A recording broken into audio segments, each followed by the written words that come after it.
এসে আরম্ভ হয়ে গেছে দেখা। হ্যাঁ দিদার ফোন নিয়ে নিলি কিরে? পিসগুলো কত ভালো, দেখো কত বড় বড় পিস।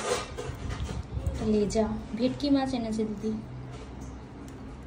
আর এটা মা এনেছিল। কি মাছ এটাকে বলে এটাই জানি না, আমি ঠিক জিজ্ঞেস করিনি। আমরা ছোট মাছ খাই না, দিদি আর আমি। মাম্মা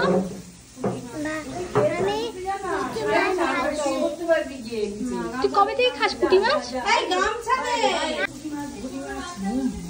কি সব খাচ্ছে মাছ।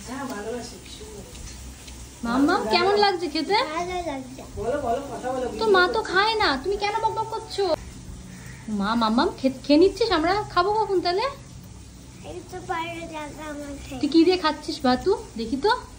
ও মা আলু ভাজা, পেঁয়াজ ভাজা। এটা কি নিয়েছিস? কি মাছ এটা? এটা পুঁটি মাছ। ইয়ে রাম, তুই পুঁটি মাছ কবে থেকে খাচ্ছিস? ছি ছি, আমরা কেউ খাই না তো পুঁটি মাছ। বাবা কি হাসি।